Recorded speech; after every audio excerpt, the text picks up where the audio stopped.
Mờ súng trắng xuyên khaมื้อnayได้ยอดลัดความไตค่ะน้องกูเลยว่ากำห่อมหัดลัดความไตหนึ่งขนาดเนาะ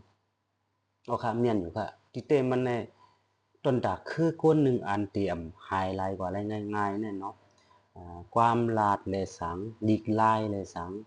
พิงเอพิงทุงจึงในมันอยู่ไรมีไว้ขนาดเนาะพอมีจึงในสองคือจึงคือคนหนึ่งอันนี้มันเตรียมไฮเลยง่ายๆต้นดากพี่น้องไต้เฮาแต่ผมบ่เลยไม่ใจค่ะ ผู้ลงเรียนไปไอทีเขาโปรแกรมมิ่งเขาเนาะจานคัดเขียนเขาจังได๋เขาเอาลิกไต้เขาเฮ็ดไว้ปันให้พวกคิดเข้าในจั่นลุมผ้าคำผาเอาไหลอยู่เนาะอันเป็นเอไอใต้เฮาเนี่ยก็มีไว้คั่นน่ะทางไผหนึ่งก็บ่จำว่าพี่น้องใต้เฮาตึกไหลเฮ็ดปล่อยอยู่นั่นน่ะเนาะอำว่าปล่อยสางร้องหือปล่อย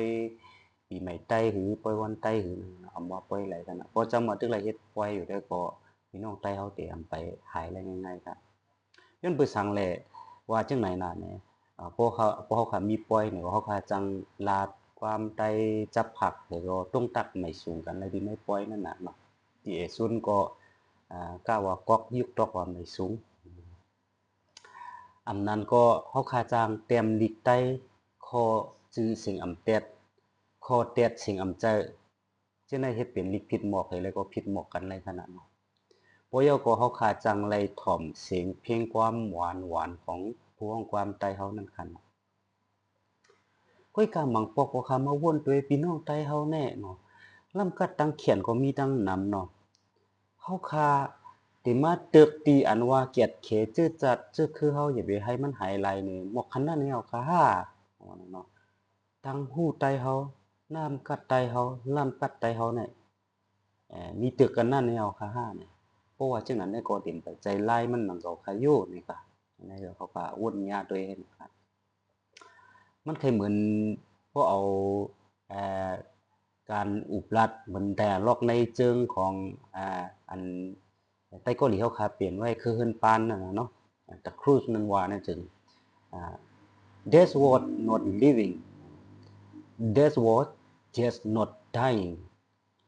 มันหมายถึงว่าอันไหนเป็นมันอ่ำใจลองไรอยู่เศร้าเลยมีใจขี้นั่นน่ะเนาะมันก็เป็นลองอันอ่ำตายที่ปองมันนั้นมันเหมือนกันกันเนาะปองว่านะเฮามีใส่ใจสึกขี้ไรอยู่เหมือนกวนคึดจั่นนุ่มผ้ากำผ้าอ่ำใจจึงในมันก็อ่ำตายหมกนั่นในขนาดเนาะมันใครหมายถึงเช่นนั้น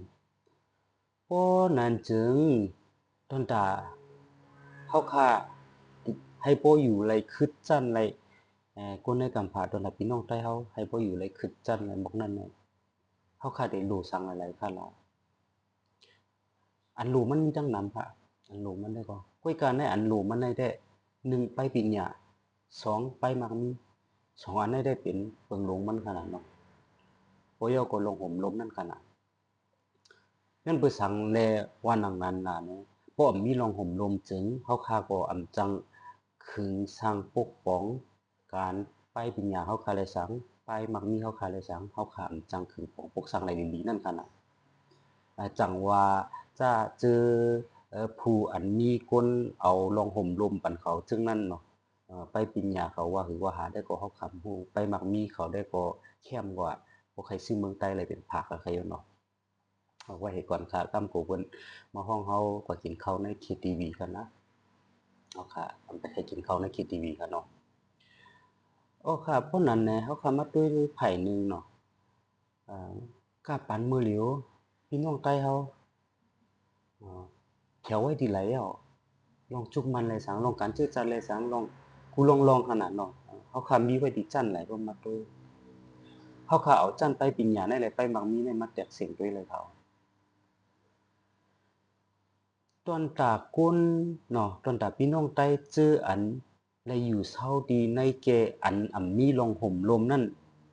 มันจังขึงปองไปปิงหญ้ามันพวกของไปมักมีมันไรดีๆนี่แน่เขาขาป่องใจปันไรอยู่สิตาก็ตอนตาพี่น้องใต้เจออันอยู่เศร้าอยู่ดีอันมีลองห่มลมซ้ำไปปิงหญ้าในเขาค่าการปกป้องนั้นมีไว้บ่คาหือการไปมักมีคารู้ มีไว้ค่ะมีไผมีมันได้เหมือนใจค่ะนะ